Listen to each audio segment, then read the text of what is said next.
강지한의 코인 정보방 무료로 입장하실 분들은 하단의 링크에서 참여 가능하십니다. 안녕하세요. 오늘의 코인 뉴스 강지한입니다. 오늘 보실 종목은 리플 코인인데요. 지금 현재도 우리 리플이 700원대를 깨고 하락 흐름 만들어주고 있습니다. 지금 전체적으로 거래대금이 많이 나와주지 않고 있고 시총이 작은 종목들이 거래대금 상위에 랭크되면서 움직임을 가져가고 있습니다. 이렇게 장이 좋지 않을 때는 우리 리플이나 비트코인 같은 시총이 높은 종목들은 미비하게 움직임이 나와줄 수밖에 없습니다. 오늘 영상에서는 리플랩스가 SEC에게 중간항소 신청에 대한 부분 기각 요청을 했는데요. 소송 관련한 내용과 전반적인 암호화폐 시장의 움직임이 어떻게 나와줄 건지 말씀드리도록 하겠습니다. 영상 끝까지 시청해 주시고 구독과 좋아요 꼭 한 번씩만 눌러주시면 감사하겠습니다. 그럼 지금 현재 리플 소송 관련해서 간략히 어떻게 흘러왔는지 말씀드리면요. 지금 SEC는 어디죠? 미국 증권거래위원회입니다. 미국 증권거래위원회가 SEC를 상대로 소송을 제기를 했는데요. 리플이 증권이라고 봤던 겁니다. 그래서 3년이라는 시간을 끌어오면서 소송이 이어져 왔었고요. 최근에 약식 판결에서 리플의 손을 들어주는 판결이 나와줬습니다. 그러면서 이렇게 엄청난 큰 폭으로 상승력을 끌어올려 줬었죠. 그런데 SEC에게는 이 중간항소에 대한 자격이 없었습니다. 그런데 SEC가 법원에 이 중간항소에 대한 자격을 달라고 요청을 했었죠. 그 부분을 법원은 승인을 해줬고 지금 8월 18일 날짜로 SEC가 중간항소 신청서를 제출한 상황입니다. 아직까지 중간항소에 대한 결과가 나와준 부분은 아니고요. 그러면서 리플이 어떤 움직임을 만들어냈냐면 바로 여기 보시면 토요일이죠. 리플랩스 법원에 SEC 판결 항소 신청 기각을 요청했습니다. 지금 내용을 보시면요. 법원의 7월 판결에는 지배적인 법리 문제를 제시할 내용이 없다. 또한 의견 불이치에 대한 실질적인 근거는 법원이 피고인의 XRP 거래 대부분에 하위 테스트를 적용한 것에 대한 SEC 측의 불만밖에 없다라고 강조를 했죠. 이 중간항소는요. 어떤 부분에서 신청이 가능하냐면 진행 중인 재판에서 선언된 판결에 문제를 미칠 특별한 상황이 있을 시에만 허용이 되는 특별 권한입니다. 지금 현재 XRP는 어떻다라고 했었죠? SEC도 증권이 아니다라고 인정을 했어요. 여기 보시면 SEC가 이전과 달리 디지털 자산은 본질적으로 증권이 아니라는 사실을 인정했다라고 하죠. 이 내용이 어디에 포함되어 있었냐면 바로 중간항소 신청서에 이런 내용이 포함됐었다라는 거예요.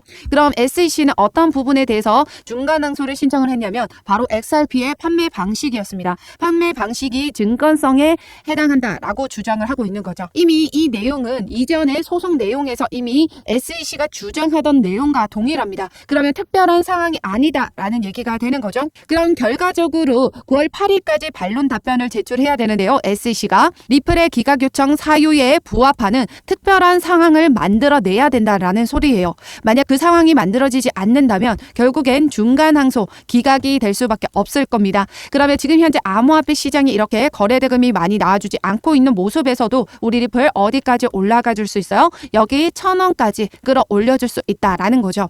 그렇기 때문에 지금 9월 8일이면 얼마 남지 않은 시간입니다. 그 부분을 조금 더 기다려 주시고요. 우리는 어떻게 대응해 나가셔야 된다? 저점일 때마다 물량을 모아 가셔야 된다 말씀드렸습니다. 그래서 상단의 전화번호 010-6531-7908번으로 숫자 0번 보내주시거나 하단 링크 확인하시면 제가 운영하는 코인 정보박 입장 가능하십니다. 리플 신규 매수가 추가 매수가 들어가는 비중까지 맞춰서 모두 잡아 드릴 거고요. 이렇게 올라가는 차트 없죠? 올라가면서 조정받고 올라가면서 조정받으면서 올라갑니다. 눌림목 발생할 때마다 추가 매수 잡아 드릴 거고요. 고점 도달해 줄 때마다 비중 축소해 드릴 겁니다. 우리는 세력들처럼 돈이 많지 않기 때문에 저점일 때마다 매수해 나갈 수가 없습니다. 그렇기 때문에 우리는 효과적인 매매 대응을 통해서 물량을 더욱더 확보해 나가셔야 된다라는 거죠. 지금 현재는 완벽한 바닥을 다지고 있고 이제 여기에서 바닥을 다지고 난 뒤에 반등 만들어주는 건 뭐다? 바로 중간 항소에 대한 기각, 이 결정이 나와주게 되면 단번에 1,000원까지 끌어올려 줄 겁니다. 거기에 맞춰서 우리는 미리 대응을 해야 수익을 가져갈 수 있고요. 세력들과 기관은 지금 현재 어떤 움직임 가져가고 있나요? 계속해서 저점일 때마다 물량을 모아가고 있습니다. 상승력을 가져갔던 부분에서 최저점 여기가 662원이었거든요. 이때도 어떤 움직임을 만들어냈나요? 바로 8월 18일 날짜가 SEC가 중간항소에 대한 신청서를 제출한 날이었습니다. 그때도 지금 2.2억 달러, 우리나라 돈으로 3천억이라는 금액이 XRP 한 거래에 지금 매집된 흔적이 나타났다라는 거예요. 게다가 리플골의 투자자는 2월 말부터 XRP 계속해서 매집해 나가고 있죠. 이때도 약식 판결이 나와주지 않은 때였어요. 그런데 세력들은 어떤 움직임 가져갔다? 저점일 때마다 물량을 모아가면서 계속해서 모아갔었다라는 거예요. 그럼 지금 현재도 세력들이 계속해서 저점에서 물량을 모아가는 이유는 이제 중간 항소에 대한 결과가 곧 머지 않았기 때문에 계속해서 저점에서 최대한 물량 많이 모아가려고 하고 있습니다. 그렇기 때문에 우리도 똑같이 기관과 세력들처럼 대응해 나가셔야 되고요. 기관과 세력은 지금 저점일 때마다 물량을 모아가고 있습니다. 하지만 개인들은 어때요? 하락하니까 매도를 하죠. 반대로 상승할 때는 기관과 세력은 차익 실현을 만들어 갑니다. 매도를 하죠.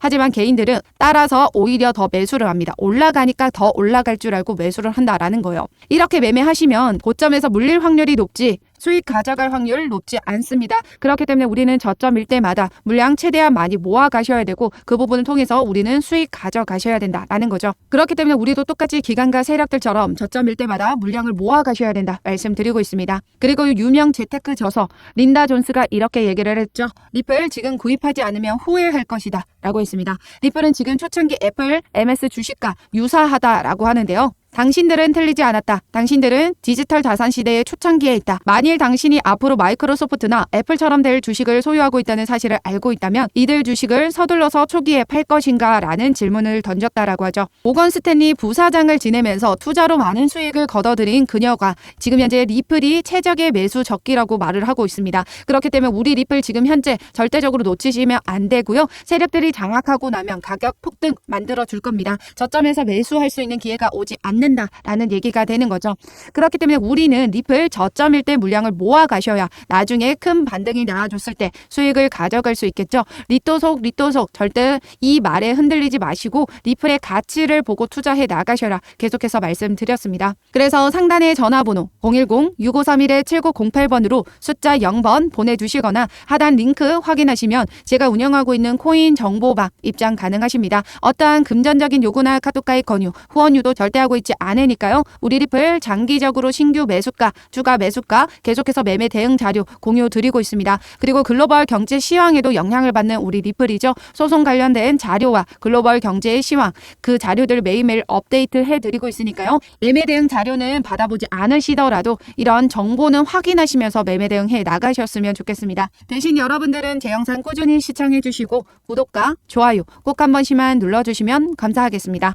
그러면 우리 코인 시장이 전반적으로 거래 대금이 많이 죽어 있죠. FTX 사태 때도 하락 흐름 많이 만들어줬지만 지금 현재도 매우 저점인 구간입니다. 지금 여기 보시면 얼어붙은 거래 시장 비트코인과 이더리움 현물 거래량이 2019년도 이후 최저치를 전망하고 있습니다. 계속해서 암호화폐 시장에 이렇게 자금이 유입이 되고 있지 않은 이유는 우리 전반적으로 긴축의 우려감이 발생했죠. 그리고 미국 정부의 부채 수치가 공개가 됐습니다. 사경 3,593조 원 부채가 공개가 되면서 시장의 하락 가능성이 높아짐에 따라 디폴트에 대한 가능성이 열려 있어요. 그러면서 전체적인 자산 시장의 하락 흐름 만들어줄 수 있다. 이 경계감을 가지고 있거든요. 시장이 폭락을 하면 우리 암호화폐 시장에도 똑같이 영향을 받아줄 수밖에 없습니다. 그 경계감을 가지고 있기 때문에 우리 암호화폐 시장도 지금 얼어붙어 있다라는 거예요.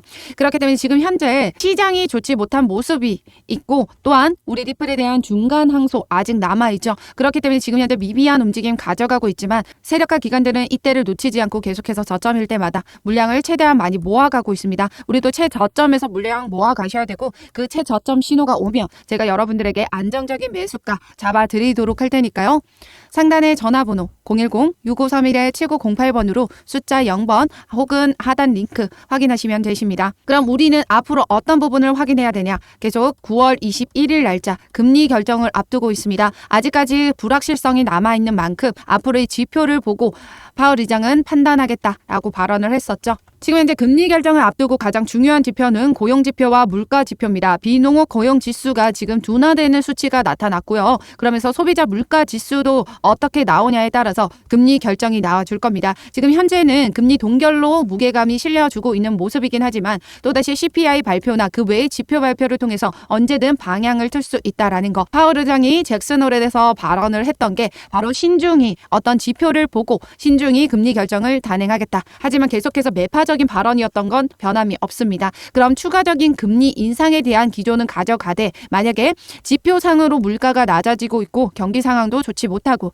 고용도 둔화가 되는 수치가 나타난다면 추가 금리 인상을 단행할 근거가 없어지는 거죠. 그러면 그 근거가 없어지게 되면 결국에는 동결로 이어질 수밖에 없다. 그렇기 때문에 그 모든 부분을 확인하고 우리는 대응해 나가셔야 됩니다. 그 모든 자료를 제가 운영하고 있는 코인 정보방을 통해서 매일매일 업데이트해 드리고 있습니다. 오늘의 코인 뉴스 쇼츠 채널 보시면요. 지금 매일매일 글로벌 경제 시황에 대해서 영상 제작해서 업로드해 드리고 있는데요. 쇼츠 채널로 글로벌 경제 시황 확인하셔도 되시고 남들보다 빠르게 정보 받아보고 싶으신 분들은 제가 운영하는 코인 정보방 입장해 주시면 오전 9시 이전에 글로벌 경제 시황에 대해서 여러분들에게 공유 드리고 있고 중요한 지표 발표 있을 때마다 여러분들에게 같이 실시간으로 정보 공유 드리고 있습니다. 어떠한 금전적인 요구나 카톡가입 권유, 후원유도 절대 하고 있지 않으니까요. 여러분들은 제 영상 꾸준히 시청해 주시고 구독과 좋아요 꼭 한 번씩만 눌러주시면 감사하겠습니다. 그럼 지금까지 영상 끝까지 시청해 주셔서 감사하고요. 오늘도 여러분들의 안전한 투자 기원하면서 오늘 영상 여기에서 마치도록 하겠습니다.